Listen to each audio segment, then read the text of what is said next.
नमस्कार, कसे आहात तुम्ही सगळे? मजेत ना? मी रोहन कल्याणपूरकर तुम्ही स्वागत करतो या आपल्या यूट्यूब चॅनलवर. तर हा आहे आमचा चौथा व्लॉग. वाजलेत सकाळचे 6. आज उशीरच झाला. आमचं प्लॅन असं होतं की सकाळी 5ला निघायचं आणि 11-12पर्यंत वापस यायचं. तर आज आम्ही चाललोय सुरळच्या एक नवीन धबधबा बघायला. तर भेटूया पुढे जर्नीवर.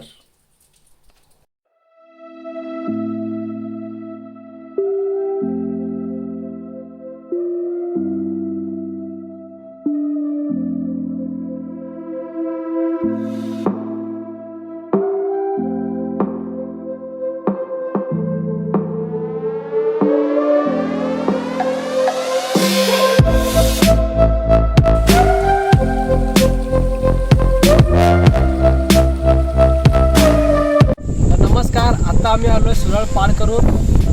मेन रोडचा व्हिडिओ शूट करता आला नाही कारण पाऊस खूप होता, पण आता इथं आलोय फॉल्स जवळ आणि हा बघा व्ह्यू.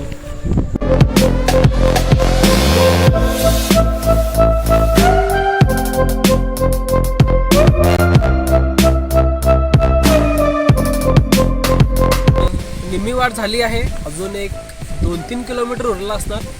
एक साईडला विशाल पर्वत आणि एक साईडला खोल दरी आणि हे असलं फॉग. अरे वा, खूपच भारी वाटतं. जर तुम्ही कधी पण अशा ठिकाणी आला तर सावध राहा. हा बघा लँडस्लाईड. दरड कोसळले, तेवढी कोसळली नाही, अर्धवटच अर्धा रस्ता बंद झालाय, पण सावकाश सांभाळून.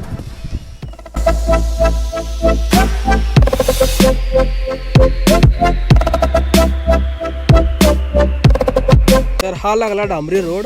आम्ही येताना इथनं जर गेला ना तुम्ही असं स्ट्रेट, हा गेला गोवाचा रोड. मग इथनं असं टर्न घेऊन ह्या डोंगरावरनं येऊन मग इकडं डोंगर आहेत दिशेनं धुकांच्यामुळं. तर इकडनं हे डोंगर पूर्ण खाली उतरून ह्या गावात आलो. आता ह्या गावातनं ही सरळ वाट ह्या धबधब्या. तर मित्रांनो, आलो आहे आम्ही फॉल्सच्या पायथ्याला. हा आहे वर फॉल्स. फॉगमुळं तुम्हाला दिसेना बहुतेक. तर ही आहे वाट.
अर्ध्यापेक्षा जास्त डोंगर पार करून इथंपर्यंत आलो आहे.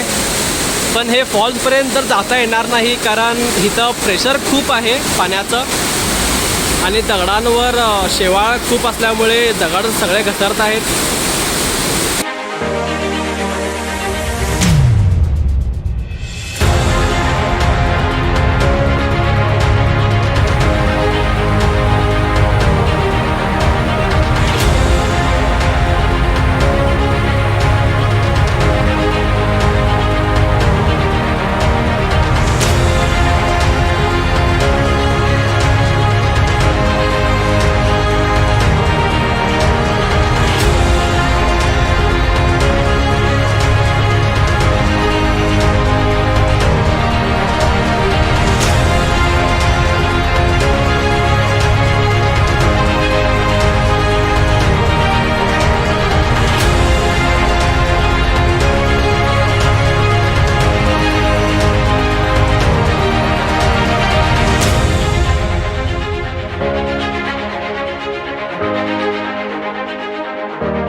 हा अशक्य आणि सुंदर फॉल्स आम्ही चढून उतरलोय.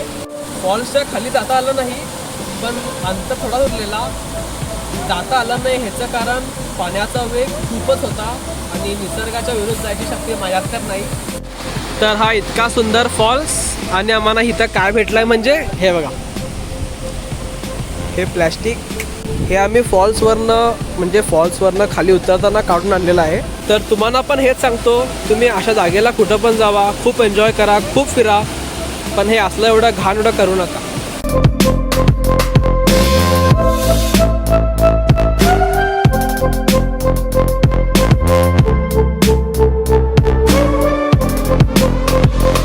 तर फॉल्सवरनं खाली ह्या गावात आलो आहे आणि आमच्या गाडीची हवा गेले का पंचर आहे का माहीत नाही.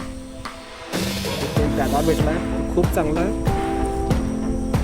तो पंप हुडकायला गेला गावात, मिळला तर चांगलाच, नाही मिळला तर 30 किलोमीटर लांब जाऊन पंचर काढावा लागेल. बघूया कसं काय होतं. ही गाडी पंचर होती आणि हा पंप या दादाने देवासारखे आणून दिले. दादा खूप खूप धन्यवाद दिल्याबद्दल. हे गाव आणि ह्या गावची लोक असली भारी आहेत.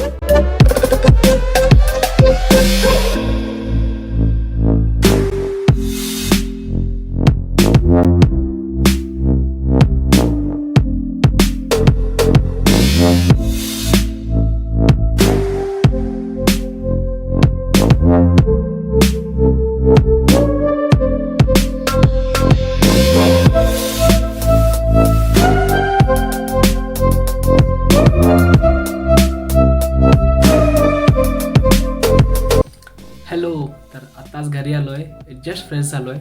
तर जसं तुम्ही व्हिडिओमध्ये बघितला की आमची गाडी पंक्चर झाली होती आणि जेव्हा आम्हाला कळलं की गाडी पंक्चर झाली आहे, त्या गावात आम्ही 2-3 ठिकाणी विचारलो, पण आम्हाला कुठेच पंप मिळाला नाही. मग आम्ही असंच चालत येत होतो, तेव्हा तिथे एक आम्हाला दादा भेटला. मग आम्ही त्याला विचारलं की एक लास्ट ट्राय द्यायचं म्हणून, की तुमच्याकडे पंप आहे का म्हणून.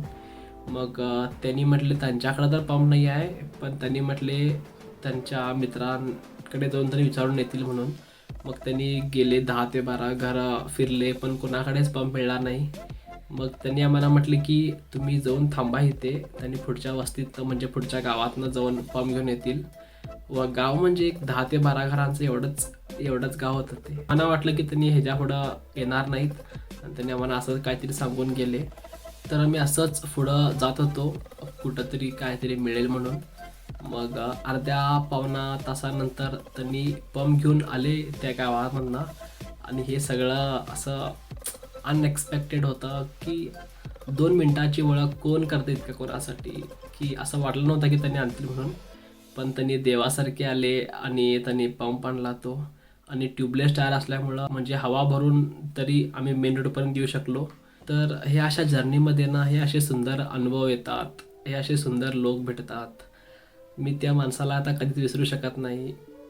पण प्रयत्न हाच असेल की त्या माणसासारखंच निस्वार्थीय लोकांची हेल्प करू शकेल म्हणून. तर इथपर्यंत व्हिडिओ बघितला आहे तर थँक्यू. लाईक करा, सबस्क्राईब करा आणि तुमच्या मित्रांसोबत हा व्हिडिओ शेअर करा.